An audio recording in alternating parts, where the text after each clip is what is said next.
Qui se jette dans l'eau froide. Oui, merci. Je lui ai demandé le cloud-based desktop et quand est-ce qu'il est prévu à Le cloud-based desktop, je ne sais pas si... Oui, il doit fonctionner. Il est disponible, enfin, cette solution existe chez de nombreux intégrateurs de services. Madame Desports en a parlé en solution. Nous, on a cette solution-là aussi, en interne. Plus fort, pardon. Donc je répète, je disais que... Et le micro n'est pas fait pour transporter le son, juste pour l'enregistrer. Oui, tout à fait. Voilà. Vous restez responsable de votre... Le cloud desktop, la solution cloud desktop existe déjà chez de nombreux intégrateurs. Je sais que Madame Desports en avait parlé dans une des illustrations de solutions clients. Nous en avons aussi. Donc, ça existe en s'appuyant sur la technologie de virtualisation, c'est-à-dire qu'on a le desktop qui est dans un data center et on y accède depuis n'importe quel device, aussi cette notion de pouvoir accéder à son poste de travail depuis n'importe où. Donc il y a les technologies qui existent et les intégrateurs ont développé des solutions pour répondre à ce besoin. Alors, les déploiements importants, chacun pourra dire ce qu'il veut, ne sont pas encore très nombreux. On regarde un peu aussi ce que fait la concurrence, les grands intégrateurs comme IBM, etc. Donc tout le monde y est, tout le monde a des solutions. Des déploiements à large échelle, à 10 000 utilisateurs, 20 000 utilisateurs, on peut encore les chercher à ce stade-là. C'est vraiment en train de décoller. Mais toute la technologie existe et les solutions existent à ce jour. Voilà.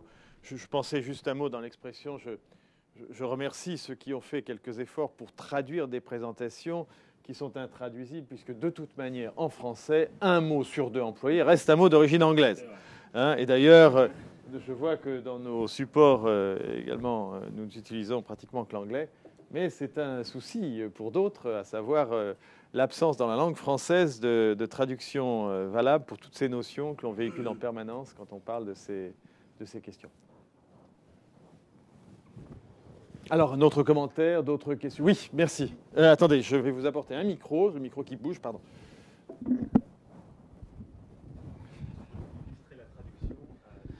Allô. Computing dans l'informatique en nuage. Donc, à vous de voir si la traduction vous intéresse. Je vais demander à Camille de venir pour le micro. Allô. Oui. Alors.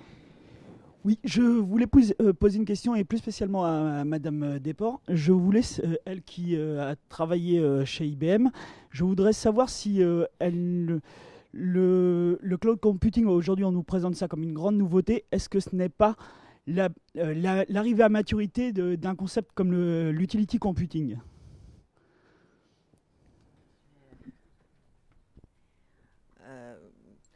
Je pense que c'est déjà forcément l'arrivée à maturité d'un certain changement d'état d'esprit pour tout ce qui est des usages. Ça, c'est un point qui est totalement incontournable. Après, dire qu'effectivement, par rapport à ce qui peut exister dans des entreprises, il y a toujours eu des tentatives. Quand je disais le service bureau, enfin, pour ceux qui ont pu connaître cela, oui, c'est vrai, au début du cloud computing, j'entendais plein de gens me dire, mais ouais, le cloud, c'est quoi ? C'est du service bureau. Alors, c'est un peu différent du système du service bureau, il faut quand même peut-être pas exagérer. Et surtout parce que ça correspond à une philosophie et une façon de travailler qui est totalement différente. Je crois que c'est ça qu'il faut avoir. Donc, il y a eu des tentatives dans le marché, dans l'industrie de IT depuis très longtemps de dire, même en infogérance, si je remonte à ce moment-là, dans l'infogérance, quand vous faites de la facturation par unité d'œuvre, n'est-ce pas déjà un premier concept de paiement à l'usage ? Bon, on peut se poser la question. Je pense que ce qui marque là et qui fera inévitablement que c'est vraiment quelque chose qui s'imposera, c'est que c'est une autre façon de penser l'informatique, de penser le service. Quand monsieur disait tout à l'heure que 20 ou 25% des applications ne sont pas utilisées, c'est une réalité. Que 80% de l'IT, des dépenses IT, c'est du dead money, c'est une réalité pour tout le monde. Et qu'à horizon 2012, 20% des entreprises n'auront sans doute plus d'infrastructure IT en propre, c'est une réalité aussi. Le service bureau n'a pas apporté ça, il a apporté une facilité. D'accord ? Et surtout, à l'époque, il répondait à un problème purement financier, qui était de dire comment je loue, c'était le début, comme il y a eu le monde des brokers, etc., comment je loue plutôt que je ne paye. Aujourd'hui, je pense que c'est vraiment un changement d'usage qui est très très fort. Je pense que c'est ça le fond. La tendance lourde, elle est là. C'est une nouvelle façon de concevoir son informatique, une nouvelle façon de concevoir sa consommation d'informatique. Puis, si je me permets aussi de réagir par rapport à ça, je crois qu'il y a aussi, et on l'a souligné à différentes reprises, on est dans un monde dans lequel, pour progresser, il faut pousser des idées nouvelles en avant, il faut être créatif, il faut innover. Et aujourd'hui, l'innovation passe effectivement par la collaboration, elle passe par l'ouverture et par rapport effectivement à des époques qui ont été marquées non pas par une fermeture de l'entreprise, mais certainement par une vision de problèmes traités en interne. Le cloud pousse en avant le message de l'ouverture. Avec tous les risques, avec tous les problèmes de sécurité que ça pose, avec toutes les contradictions, avec toutes les tensions qui sont derrière. Mais quand même, c'est un message vers une ouverture de l'entreprise et des collaborateurs sur un extérieur dans lequel il faut arriver à puiser en toute sécurité. Et ça, c'est un changement de paradigme de pensée non négligeable. Certaines organisations sont culturellement plus préparées que d'autres à tirer l'avantage de ce qui est mis là en avant. Je voulais rajouter peut-être un point aussi pour compléter ce que disait Carole et rebondir sur un sujet qui a été abordé par Cyril là, dans sa présentation, qui peut comme ça sembler anodin, mais en fait qui est fondamental et qui est une différence extrêmement importante entre le service bureau, le mode hébergé et le cloud. C'est lorsqu'on parle de migration. Cyril a mis l'accent sur le sujet. Aujourd'hui, nos clients, qu'est-ce qu'ils nous disent ? Ils nous disent qu'ils ont des applications dans un mode on-premise sur lesquelles forcément ils ont fait un certain nombre de développements, etc., etc. Et ils nous disent, par rapport justement au fait d'aller de l'avant, être time to market, être innovant, parce que les choses bougent assez vite, ils nous disent, moi je ne peux même pas la faire bouger cette application. C'est-à-dire qu'au regard du coût, du délai et du risque, parce que grosso modo, je vois bien les coûts que je vais prendre, je vois pas bien ce que je vais apporter demain. Globalement, aujourd'hui, je suis condamné à l'immobilisme. Je pense qu'une différence extrêmement importante entre ce mode service bureau ou hébergé, parce qu'hébergé, ça veut juste dire je mets des applications on-premise que je mets pas chez moi, que je mets ailleurs, c'est justement la capacité, le fait que cette notion de release de migration n'existe plus. Gmail, grosso modo, il n'y a pas de version 12.4, 12.5, etc. Tout se fait automatiquement. Et les éditeurs qui sont réellement dans le public cloud, cette notion de release n'existe pas. On vous dit juste, tiens, aujourd'hui, vous avez telle fonction que vous pouvez utiliser en plus, mais vous êtes toujours à la dernière version. Donc, je pense que c'est un point qui est extrêmement important, une différence forte sur les deux sujets. Oui, ce que je voulais juste rajouter, c'est que aujourd'hui, si vous êtes amené à faire ces choix-là, votre entreprise acquiert une autre entreprise, quand vous développez de nouvelles applications, vous voulez développer de nouveaux services, de nouvelles applications, inévitablement, il faut se poser la question de dans quel environnement je vais le faire. Est-ce que je le fais non plus dans un environnement, on ne parle plus de système d'exploitation, mais on dit, est-ce que je le fais dans un environnement cloud ou pas cloud ? Est-ce que j'ai besoin d'aller vite ? On est dans l'hyperconsommation. L'hyperconsommation, c'est presque synonyme de jetable. C'est ça qu'il faut avoir à l'esprit. C'est-à-dire que ce qu'on voit aujourd'hui beaucoup se développer, c'est je fais des proof of concept, paf, je le fais en modèle cloud, et puis je regarde ce que ça donne, et puis je vais voir. Et ça, c'est une grande facilité parce que là, je parle encore une fois pour des très grandes entreprises, elles sont engorgées dans leur système d'information. C'est devenu avec une espèce de vocation que toute la profession, soyons honnêtes, que toute la profession a poussé en disant il faut homogénéiser. Alors là, maintenant que vous avez homogénéisé, on est tranquille. Si vous voulez pour accrocher quelque chose de nouveau dessus, bon voilà. Donc c'est une souplesse, c'est une agilité qui est nécessaire. D'accord ? Donc c'est ça ce phénomène assez inéluctable, c'est que les systèmes d'information dans des grands groupes sont tellement homogénéisés, sont tellement un goulot d'étranglement pour mettre à jour des applis, pour faire machin, etc. Voilà. Quand on dit qu'il y a 20 ou 25% des applications qui ne sont pas utilisées, très franchement, combien d'entreprises regardent leur portefeuille d'applications, d'accord, et disent il faut que j'en supprime. Je veux dire, donc c'est pas la peine de continuer. On rattrapera peut-être pas le passé, mais en tout cas c'est peut-être pas la peine de continuer. C'est-à-dire, mettons de l'argent, mais que nos clients mettent de l'argent sur des choses dont ils ont réellement besoin et rapidement. L'autre point sur lequel je voulais insister, c'est que tout le monde aujourd'hui sur le marché est cloud ready. Alors là, Lisez la presse, tout le monde est à son emblème, c'est un label, on est cloud ready. Bon, après, il faudra éplucher un petit peu ce que ça veut dire derrière et ceux qui réalisent des choses de ceux qui n'en réalisent pas. Mais le marché fera son tri comme à chaque fois qu'on a des nouveautés qui apparaissent sur le marché. L'autre point, c'est que les entreprises vont vous proposer des choses très très différentes. C'est-à-dire que quand on est dans un modèle de consommation et dans un modèle quasiment jetable, il faut bien lire, je dirais presque les petites lignes du contrat. D'accord ? Donc, tout autant qu'on est, je vais parler de façon communautaire, on va vous dire, voilà, ça, c'est super, voilà, etc. Mais ça va correspondre à des besoins spécifiques. Ça va correspondre à des niveaux de sécurité spécifiques. Ça va correspondre, je dirais, à des niveaux de service spécifiques. Donc, c'est pas fait pour tout. Donc, je pense qu'il faut...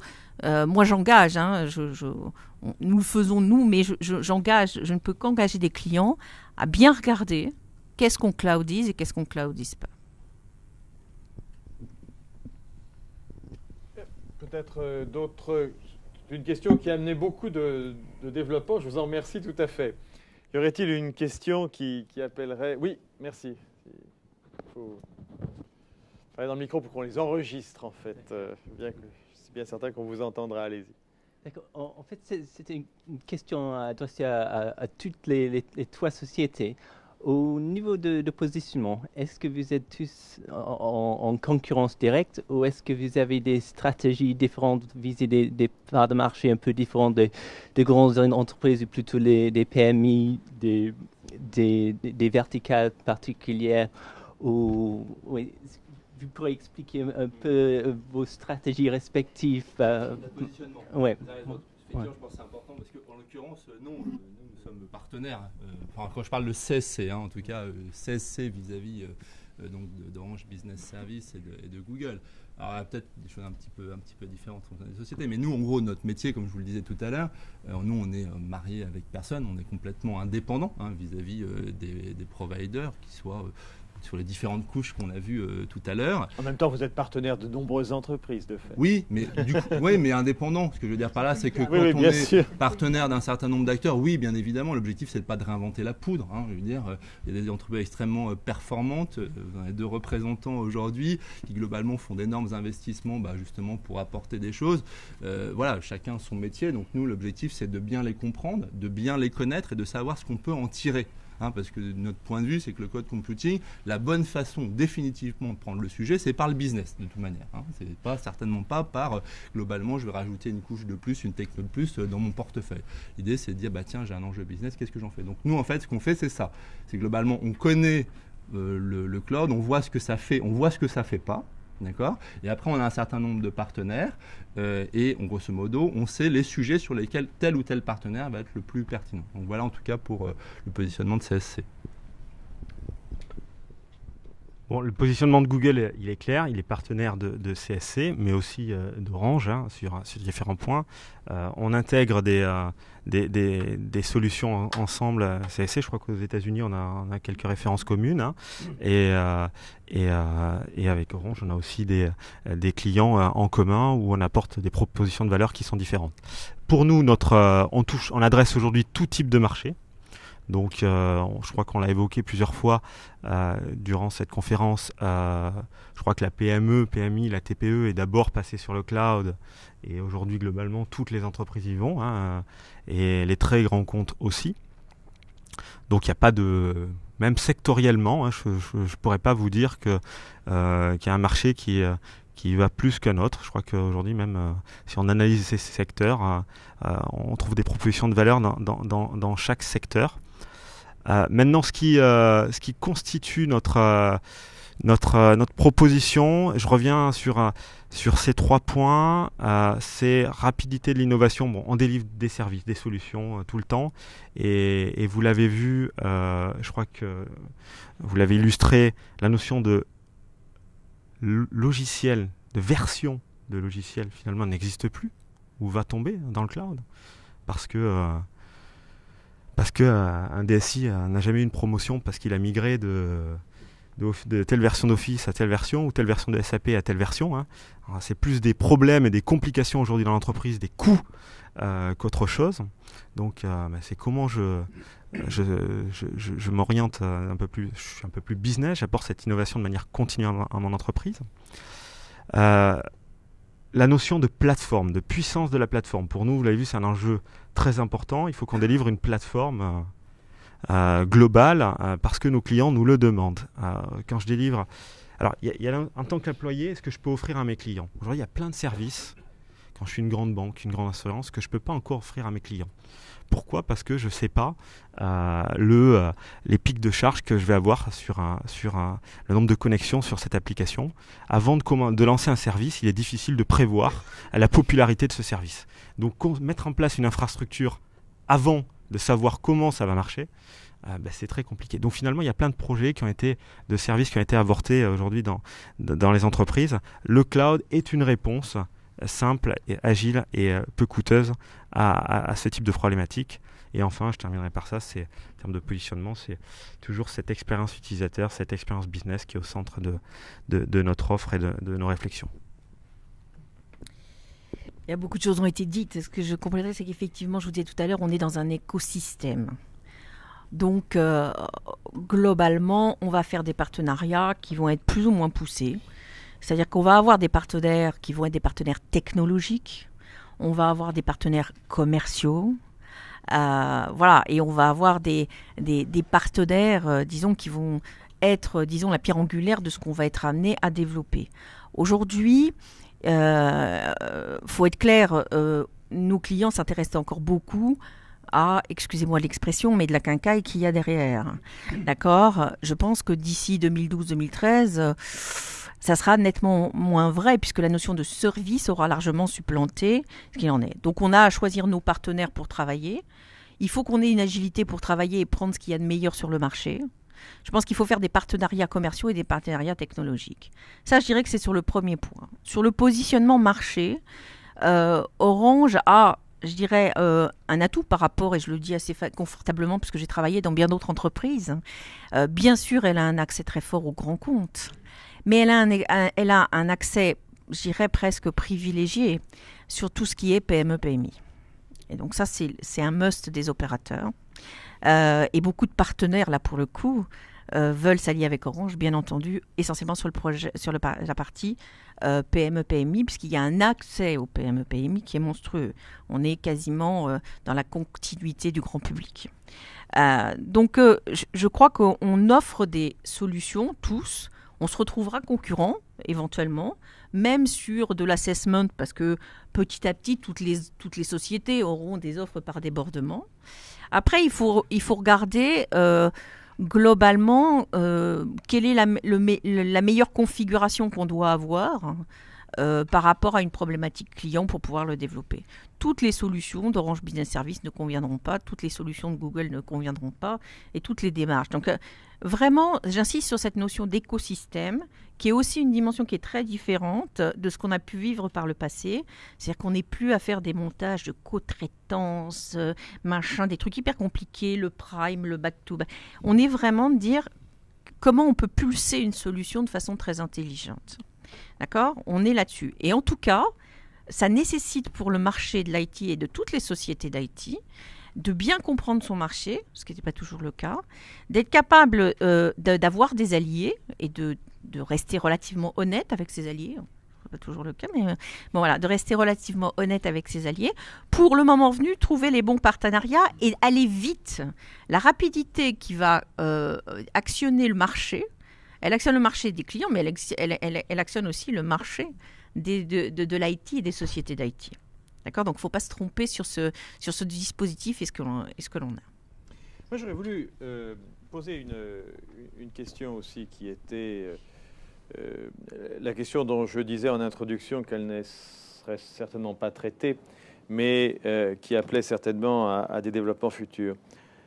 Comment vous sentez l'apport du cloud computing dans les processus d'innovation? Alors, pas spécifiquement les processus d'innovation dans le monde Internet, parce que là, on le voit bien, mais les processus d'innovation dans l'automobile, dans la pharmacie, dans les secteurs dans lesquels on va avoir un processus qui est en train d'évoluer, mais qui passe par de la génération d'idées, de la mobilisation de technologies, un travail pour trouver les modes de production qui vont bien, du déploiement, etc. En quoi est-ce que le cloud computing peut apporter des éléments et des solutions, soit pour fiabiliser, soit pour accélérer, soit pour diminuer le risque, soit pour tester davantage. Enfin, comment est-ce que le cloud computing peut contribuer au processus d'innovation de l'entreprise?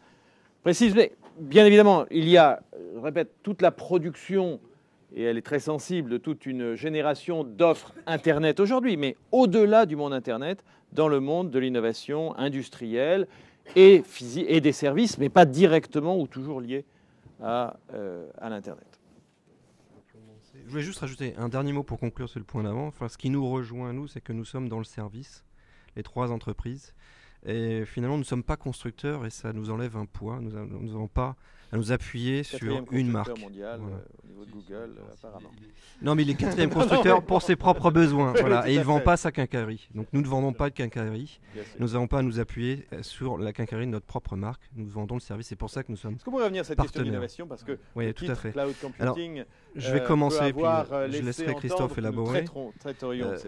Des éléments qui favorisent l'innovation, c'est la mise à disponibilité de ressources informatiques pour tester ces innovations, et c'était ce qu'on voulait présenter, créer un laboratoire virtuel pour développer rapidement ces solutions, les tester et les retirer rapidement si ça ne va pas. C'est aussi des moyens, il y a des solutions pour tester les applications sur le web à grande échelle. C'est-à-dire que si on veut tester une application sur le web et son fonctionnement à 10 000, à 100 000, à 1 million d'utilisateurs, en général, on n'a pas ça. Il y a des solutions sur le cloud aussi qui permettent de faire ça. Et donc on peut tester très rapidement à très grande échelle et savoir si notre application web est pertinente ou pas. Donc c'est un accélérateur de ce point de vue-là. Après, c'est un point qu'on a déjà abordé, je pense, on en a parlé tous les deux avec Carole. C'est grosso modo aujourd'hui, les entreprises ont la possibilité dans leur cycle d'innovation de tester.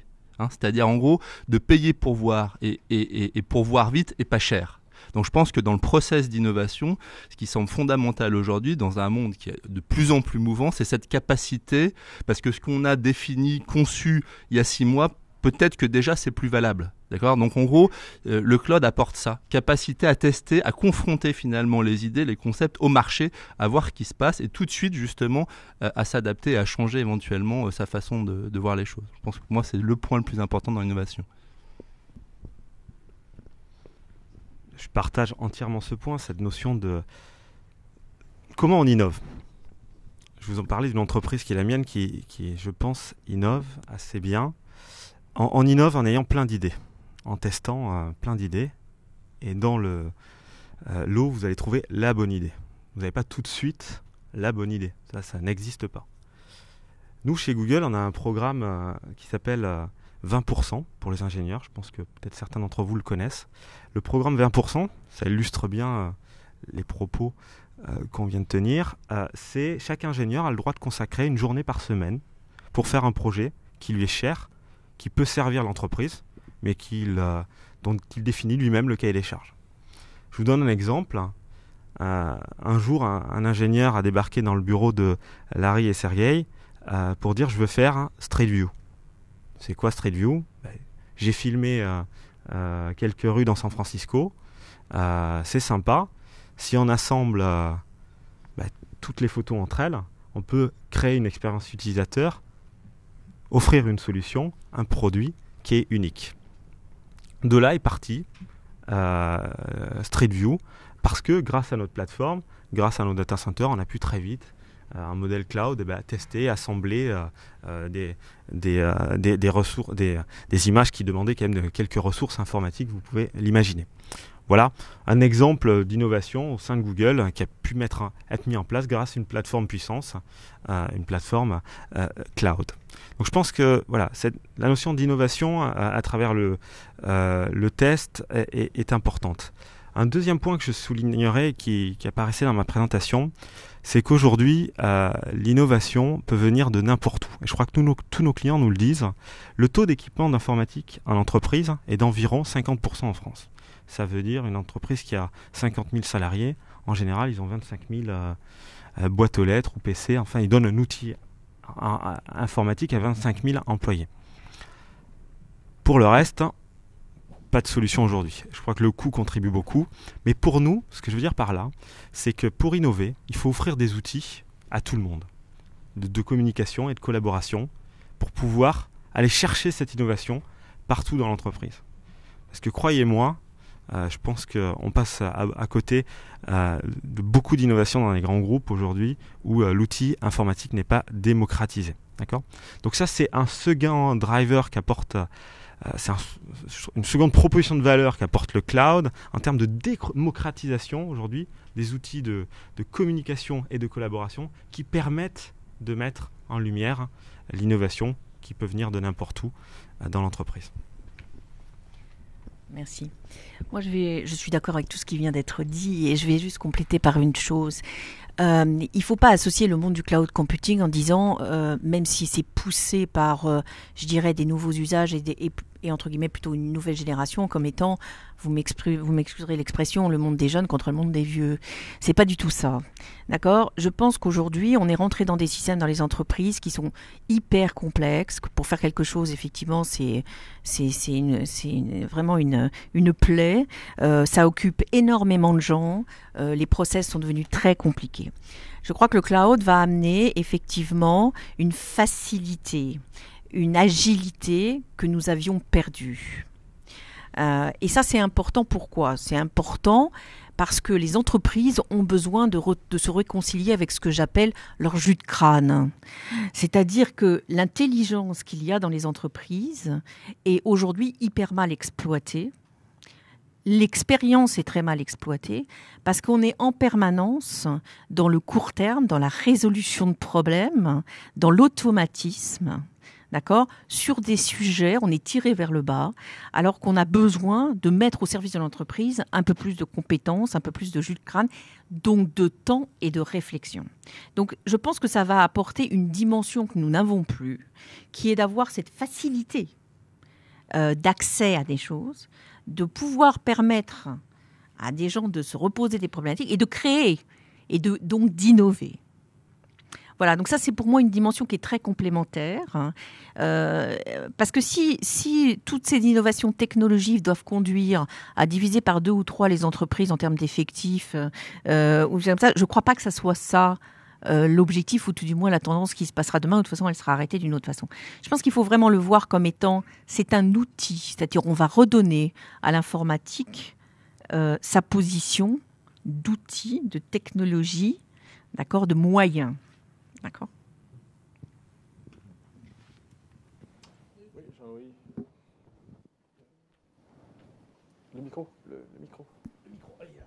C'était juste pour rajouter un chiffre à tout ça, un chiffre qui tourne dans CSC. Aujourd'hui, on travaille beaucoup dans les services d'innovation des entreprises, qu'environ 40% des projets innovants dans l'entreprise sont stoppés à cause du coût et de la complexité de l'IT, système d'information qui vont le supporter. Donc on peut espérer qu'en divisant grâce au cloud, c'est peut-être pas 40% de projets innovants en plus, mais c'est peut-être 25-30% de ces projets qui verront beaucoup plus facilement le jour parce qu'il n'y aura pas le stop, ça coûte trop cher, ou c'est trop long, c'est trop complexe, ou on n'a pas la compétence pour, ou on n'a pas le savoir-faire technologique pour. Tout à fait important. Oui. J'ai une question sur l'adoption des techniques de cloud par rapport aux entreprises. Enfin, moi, je viens de l'entreprise, parce qu'en fait, ça manque fortement de compétences dans les entreprises sur ces sujets-là. Et donc, au-delà des assessments et de ce que vous pouvez faire, c'est une compréhension générale de ce qui peut être fait avec ça, qui peut manquer dans un certain nombre de structures. Et donc, comment vous répondez à ce manque de compétences à l'intérieur des structures sur lesquelles vous êtes censé vendre des trucs vachement bien, mais bon, il faut déjà comprendre à quoi ça sert. Donc, comment vous faites pour contourner ce problème-là, qui me paraît quand même assez important, et à la fois dans la compréhension et après dans le fait de gérer les projets, les partenariats et de ce que ça veut dire pour l'entreprise qui les reçoit. Dire un mot sur le sujet. Alors après, chacun a sa façon de voir et un peu sa contribution. En fait, moi, je pense que le point de fond, c'est que tout ça, c'est pas compliqué. C'est-à-dire, grosso modo, une des raisons pour laquelle, de mon point de vue, mais je comprends votre question, on n'a pas une frontière forte d'adoption, c'est tout simplement que c'est simple. Enfin, on vous a parlé de quoi ? On n'a plus la complexité, ou en tout cas, on s'affranchit en partie de la complexité, parfois technique, qui fait que là, au contraire, on se dit c'est un frein, pour telle ou telle raison, j'ai besoin de compétences sur tel serveur, tel techno, tel machin de réseau, etc. Globalement, aujourd'hui, le principe du cloud, c'est qu'il est définitivement orienté service. Donc, ça veut dire que l'adoption, de mon point de vue, elle est au contraire plus simple par rapport à d'autres grandes ruptures qu'on a pu avoir aujourd'hui. Après, la question, c'est malgré tout, comment je l'amène, parce que néanmoins, passer du concept à une réalité, il y a quand même un certain nombre de choses à faire. Donc, je pense que c'est, alors pour le coup, le rôle de tous, c'est-à-dire qu'en fait, parler d'écosystème, là, je dirais qu'on est tous sur un plan d'égalité, qu'on vende du service, du conseil, des applications, de l'hébergement des services. Je pense que c'est notre rôle à nous d'irriguer un petit peu et d'expliquer assez simplement, j'espère le plus simplement possible, à quoi ça sert. Donc, ça se fait par l'intermédiaire des contacts que l'on a. Enfin, moi, les gens que je rencontre, que ça soit côté business, côté DSI, je leur explique parce que souvent les gens sont un peu effrayés par ça. Par rapport au DSI, je pense que c'est quand même un vrai changement. Aujourd'hui, dans des grands groupes, je travaille beaucoup pour des grands groupes, il y a des DSI qui se disent, mais attends, moi, j'ai 400 personnes qui travaillent sur l'exploitation de mes serveurs, etc. Il y a la question de l'emploi et qu'est-ce que j'en fais? Et puis, quand même, en France, on est dans un mode où en fait, on existe par rapport au nombre de personnes qu'on a en dessous de soi, les modes d'expertise, etc. sont moins valorisés. Et donc, du coup, est-ce que je vais encore exister dans l'entreprise si j'ai pas mes 300 bonhommes et si je suis pas assis sur mes salaires? Donc, toutes ces questions se posent, bien légitimement. Donc, la question, c'est d'essayer justement de dédramatiser un peu le sujet en expliquant à l'informatique qu'au contraire, il va apporter beaucoup plus de valeur au métier parce qu'il va pas être englué dans des problèmes d'infra, de machin, etc. Et puis, entre guillemets, serrer les fesses tous les matins pour savoir si ma prod n'est pas plantée. Donc, voilà, ça, c'est vis-à-vis de l'informatique. Et vis-à-vis des gens du business, alors là, c'est encore plus facile parce qu'on va leur expliquer justement qu'ils n'ont pas besoin de comprendre comment ça marche derrière pour globalement apporter un service. Donc, c'est pour ça que je pense que c'est pas si compliqué que ça, ne serait-ce qu'il faut juste avoir la possibilité d'apporter ce type de discours et que je pense qu'on tient tous de la même manière indépendamment de notre positionnement.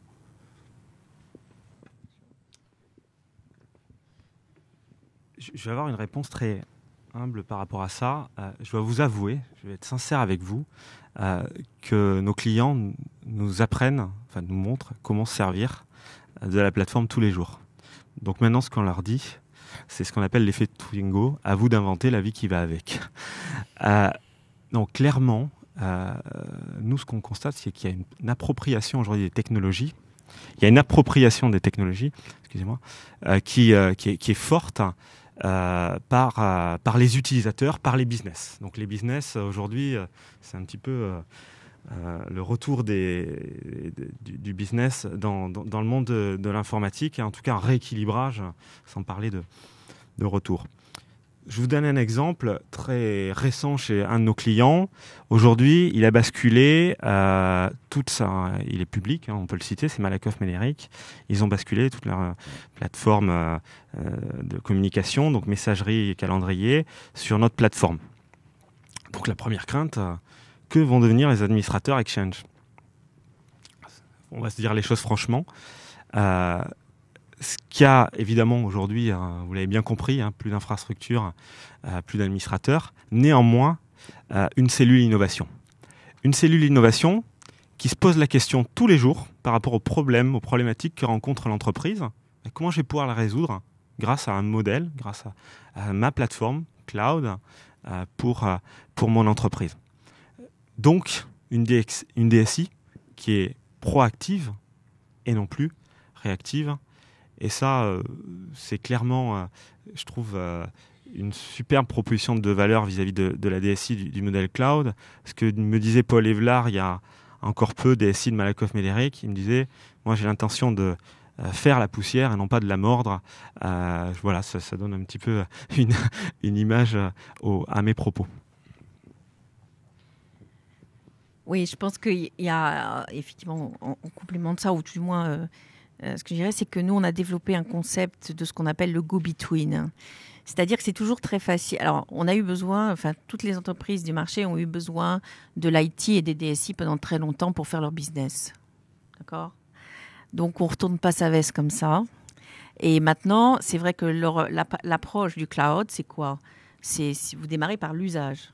Donc, forcément, ça vous conduit à travailler avec des directions de métier qui immédiatement vont trouver que c'est génialissime. Simple, facile, etc. Si on veut que ça fonctionne, je pense qu'il faut arriver à créer ce que j'appelle moi le go-between, c'est-à-dire d'embarquer avec soi les DSI, au sens large du terme, au moins en les sollicitant et en regardant avec eux qu'est-ce que ça va toucher dans leurs organisations, et de mettre en exergue à la fois des problèmes compétences, des problèmes gouvernance, des problèmes managériales, etc., et de toucher du doigt avec eux quel va être l'impact. D'accord ? Et de leur donner des premières clés de réussite ou des premières clés d'avancement, et de ne pas les laisser au milieu du gué. Parce que je pense que c'est particulièrement frustrant pour certains DSI, effectivement, de se retrouver dans ces positions-là.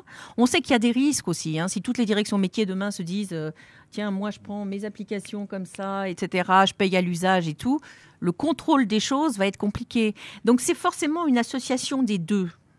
D'accord ? Donc, il faut impérativement se mettre dans ce go-with-team et les amener à. Chaque fois qu'on a fait cette intervention-là, à la fois, on est parti, globalement, il y avait les métiers d'un côté de la salle, la DSI de l'autre côté, et à mon avis, j'aurais jeté un os au milieu, je ne sais pas qui, enfin, ça aurait été dur, d'accord ? Et on a fait des workshops juste là-dessus. Ce n'est pas sur le choix d'une solution. Elle est là. Que vous preniez plein de sociétés, elle est là. D'accord ? Mais plutôt de dire qu'est-ce que vous allez vouloir en faire, qu'est-ce que ça va amener, et puis d'amener des DSI à réfléchir aussi sur l'évolution, mais ça c'est classique dans plein de métiers, sur l'évolution de leur people, l'évolution de leur mode de fonctionnement, etc., etc. Mais de toutes les façons, s'ils ne le font pas, ils vont être d'abord poussés par les métiers, et demain ils seront poussés par des directions générales. C'est encore pire. Donc, parce que là, il faut exécuter de façon plus courte, etc. Et après, je crois qu'il y a un phénomène de communication qui est fort. J'ai travaillé avec quelques petits cabinets de conseil qui sont en train de se mettre sur ce sujet qui me paraissent très, très intéressants. C'est comment j'explique, moi, DSI, alors pas personne utilité personnée, mais au sens large du terme, que ce que je viens de faire, eh ben, c'est un vrai ROI, ça a dégagé de la bande passante pour faire ceci, cela. Je suis un vrai vecteur de création, d'innovation dans l'entreprise. Donc il y a une boucle à refaire, mais il y a une dimension humaine qui est effectivement à reprendre en compte. Oui. Voilà, le micro arrive. Ça c'est le micro. En conclusion, en fait, vraiment modestement, je vous remercie pour ces excellentes présentations. Pas terminé encore, nous avons encore 10 minutes, un quart d'heure. Bon, moi c'est mon timing. Bon, oui. Et puis, franchement, j'ai l'impression que vous donnez bien confiance à tout le monde pour y aller carrément, quoi, avec le cloud computing. Et alors, bon, simplement, j'essaie de savoir qui a inventé le nom cloud computing. Il faudrait peut-être poser la question de qui va le faire disparaître. Pour quelque chose de cloud, c'est un mot assez... Ça fait un peu, je survole les sujets et... Bon. Computing, ça fait ça. Ouais, ah bon, ça, bah faut poser. C'est une lecture par personne, mais comment ça... Alors allez-y. Mais je trouve que c'est un terme génial, même éventuellement magique, et qu'on a l'impression que ça pourrait nous transporter au 7e ciel de l'informatique actuelle. Oui, le 7e ciel de l'informatique. Ça le réduit un peu plus, le 7e ciel. Merci beaucoup, et je suis un ex-IBM. Je pense qu'il y a une question qui arrive du fond de la salle.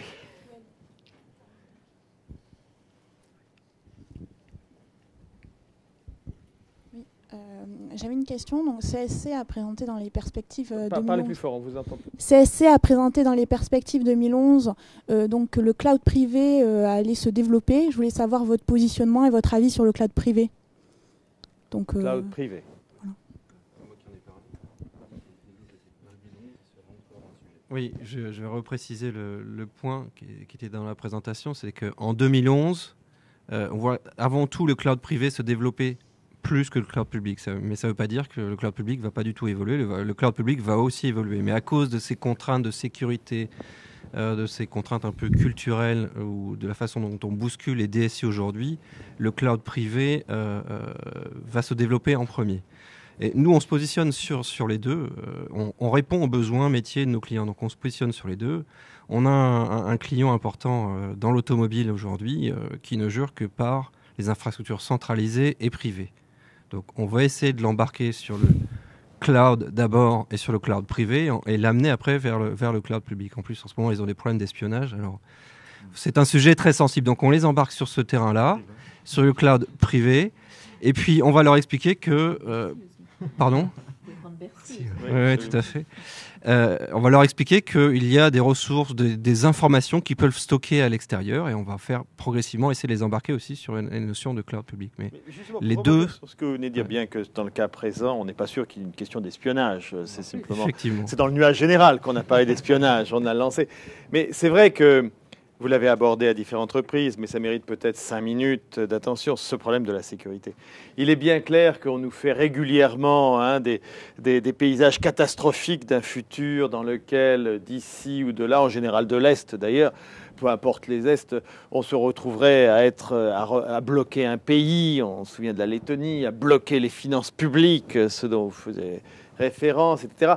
Et c'est vrai que la tendance naturelle est de dire que le cloud computing accroît le risque.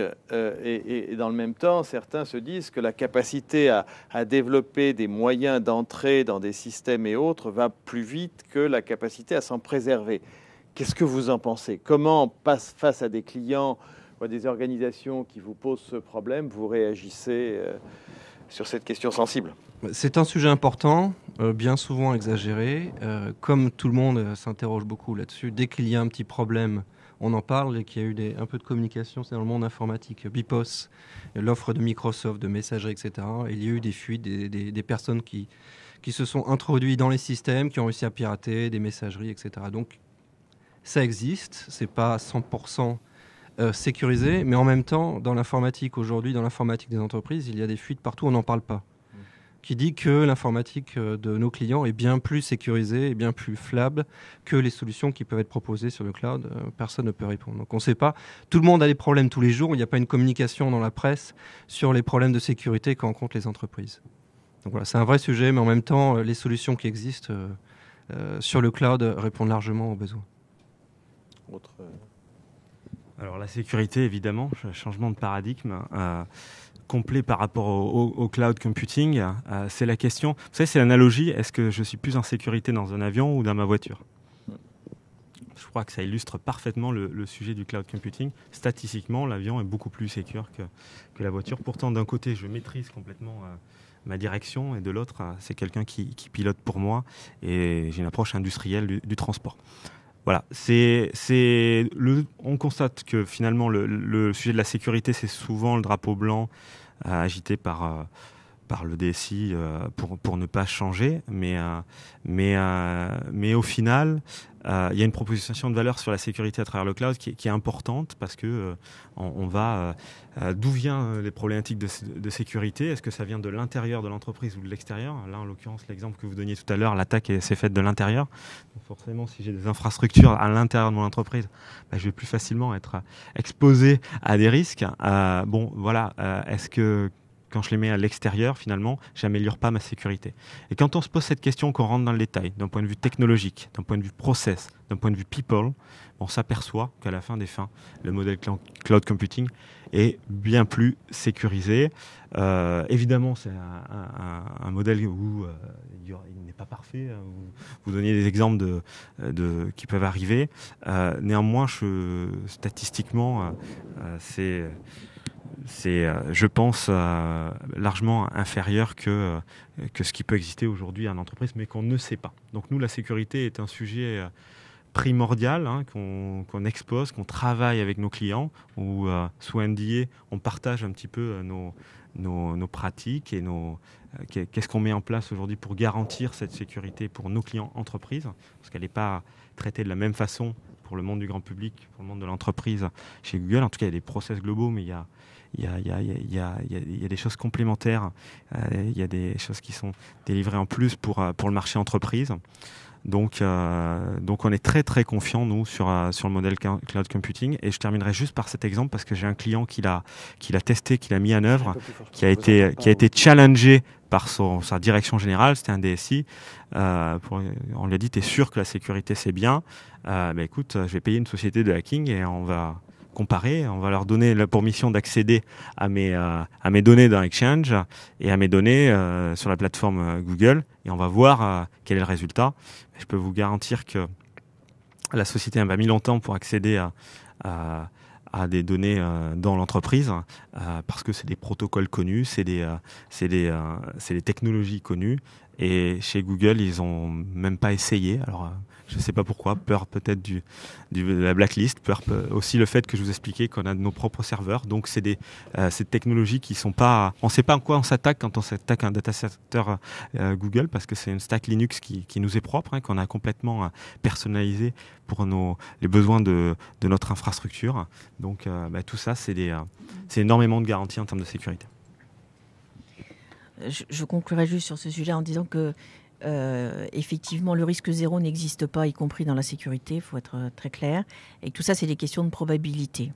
C'est-à-dire que on pourra inventer tous les produits qu'on voudra de sécurité, mais tous les process qu'on voudra, on ne couvrira jamais le scope global, et qu'il y a une grande innovation et créativité dans la tête de beaucoup de gens pour essayer de creuser encore plus et de trouver des failles dans les dispositifs. Donc je pense qu'il y a effectivement une réflexion à avoir dans les entreprises sur qui a accès à ces données, qui a accès à ces applications, quel type d'informations on conserve ou pas. Ça, c'est aussi un élément qui me semble très important. Et après, c'est, je dirais, une fois que vous avez ces dispositifs en face, que vous avez mis un maximum de produits de sécurité, logiciels de sécurité super. Après, je dirais que c'est la probabilité à ce qu'on vienne chercher chez vous, etc. Globalement, quand on regarde, depuis 20 ou 30 ans, il y a de moins en moins, alors qu'il y a une performance accrue, mais il y a de moins en moins, si vous voulez, de systèmes qui sont vraiment percutés. Ça s'est jamais vraiment beaucoup raconté. On vient pas vous dire j'ai fait mon site s'est fait visiter. C'est parce que les entreprises recherchent le plus. Mais globalement, on voit quand on est dans des univers vraiment liés à la sécurité, qu'il y a de moins en moins d'entreprises qui sont effectivement visitées. Qu'après, quand on les rend publics, pour parler des cas qu'on rendrait tout à l'heure, moi, je suis toujours très dubitative. Vous savez, c'est le truc, on me dit, on a pu visiter pour un grand constructeur automobile ou pour Bercy. Ça a plutôt un phénomène inquiétant qu'un phénomène de transparence. Donc, il doit y avoir d'autres objectifs cachés. C'est toujours ce que je pense derrière tout ça. Donc, je dirais que le cloud computing, c'est ni plus ni moins. Vous aurez des niveaux de sécurité qui vont être en regard, je dirais, de l'environnement cloud computing, mais c'est pas du risque zéro. Je crois que ça n'existe pas et que effectivement il y a toujours des risques qui sont liés. Par contre, il faut revisiter de façon permanente pour s'assurer. Il faut faire des tests en grandeur nature, ce que font de moins en moins d'entreprises aussi, d'accord, pour stresser leur l'environnement de sécurité et demander à ces prestataires demain, quand vous êtes en mode de cloud, non pas simplement des certifications. Tout à l'heure, quand je parlais de certification, j'ai découvert en rentrant chez Orange qu'il y avait une certification en sécurité qui s'appelait Orange Vital. Je me suis dit, mon Dieu, c'est quoi ça ? Et effectivement, il y a un niveau de certification, on va tout le temps vous en inventer. Est-ce que c'est pour autant la vraie vie ? Donc en fait, il y a dans la relation que vous allez avoir avec vos prestataires demain, quand vous allez prendre des activités en termes de cloud computing, c'est de se dire, OK, vous stressez comment vos infrastructures, d'accord ? Comment vous vérifiez, c'est-à-dire au prestataire de vous fournir, de dire comment je vérifie les choses, et puis de bien réfléchir. On est toujours dans l'assessment avant, qu'est-ce que j'en fais et quelles sont les données que je vais mettre et quels sont les process que je vais mettre à l'extérieur. C'est exactement la même chose, mais vous avez le même sujet et vous l'avez eu en faisant de l'infogérance, en faisant du service bureau, en faisant de l'intégration et en faisant venir des équipes chez vous, c'est pareil. Quand on parle de risque, là on parle beaucoup de sécurité de données, n'oublions pas la question de disponibilité. Parce que souvent quand on dit risque, sécurité, on pense données. Il y a un autre point qui est extrêmement important pour les gens du business, mais d'une manière générale pour l'entreprise, c'est la disponibilité des applications. Des applications qui sont critiques. Donc la question là qu'il faut se poser sur le cloud, est-ce que mes services, quand on voit 99,99, combien d'entreprises aujourd'hui dans des infrastructures on-premise sont capables d'assurer ce niveau de service ?